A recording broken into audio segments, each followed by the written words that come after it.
The frustrating thing, I think, to everybody who has been organic for a long time is that organic policymakers don't know what organic is anymore. Fertile soil has always been the foundation of organic farming. But in recent years, the USDA has changed all that by allowing large-scale certification of vegetables and berries grown hydroponically without any soil at all. Organic farmers protested this failure in 2015. A year later, a much larger rally in Vermont with hundreds of farmers and eaters called on the USDA to keep organic farming based in the soil. Who's got soil? I know the fight that I had to go through to get the original organic farm legislation through. I want organic to mean organic to mean organic. Would you agree with that? Then you've got folks out there, including in big ag, who want a free ride and basically get the benefit of the hard work that organic farmers do to pile on and take some of that market share with a label that wasn't earned.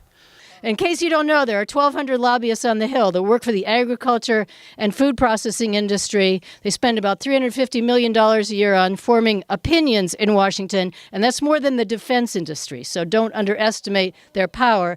We, the creators, refuse to see the promise of organic farming compromised by profiteers. We won before, and we will win again. You know, we have a right to this term organic. We have a right. I have a right. I've been doing this all my goddamn life, you know? And I have a right to that continuity. And this hydroponic bullshit is like, I mean, it's a perversion. The 40 years that I've been involved in organic farming, I'm not willing to let this group of people take it away.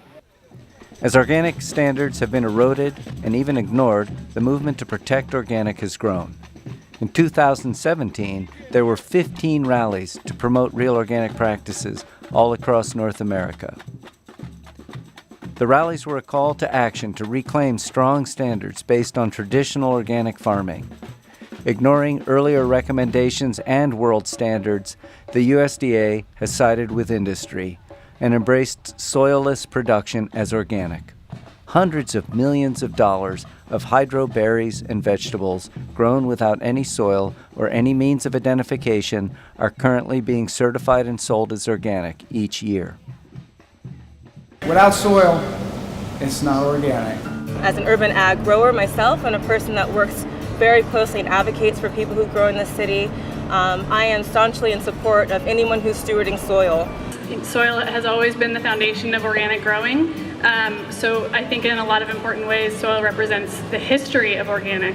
But I think it's also important to remember that healthy soil, as one of the keys to reversing climate change, should be the future of organic as well. Right. Regardless of, what's going on with big business, we have to own that word and keep the spirit of it.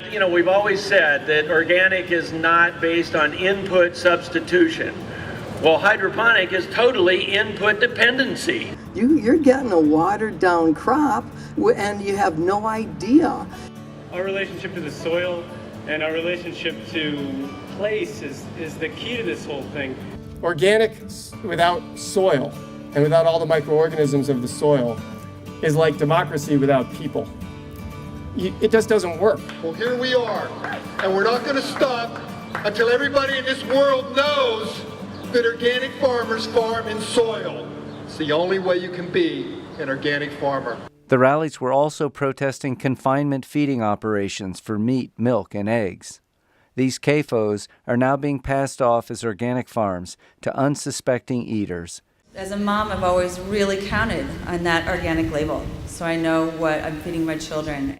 If the new animal welfare standards were implemented, 3/4 of the certified organic eggs in America would be decertified. Small farms cannot compete with, quote, organic egg farms housing 2 million hens in 10 industrial-sized warehouses with only the most cynical description of outdoor access to offer. At the rallies, over 50 organic leaders spoke out, calling on the USDA to protect real organic. They pointed to the widespread loss of integrity of the USDA organic program, which permits hydroponics, factory farming of animals, and massive imports of fraudulently certified grain. That's 66% of the imported grain since May of 2016, based on that sample, that has been total fraud, and the NOP seems to have a problem finding the ships. In November of 2017, farmers and eaters from all over the country testified to the National Organic Standards Board in Jacksonville, Florida. They called on them to keep the soil inorganic. That when the consumer loses confidence in the brand, the sales go down.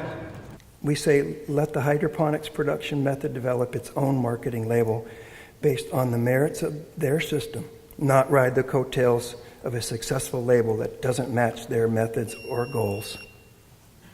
Despite the amazing turnout, the Standards Board failed to prohibit hydroponics in the organic standards.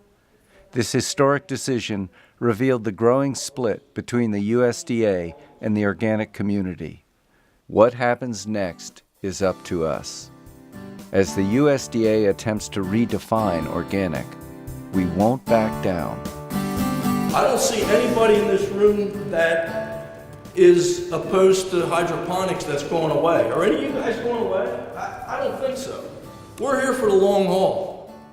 Learn the many ways you can help to protect organic at keepthesoilinorganic.org.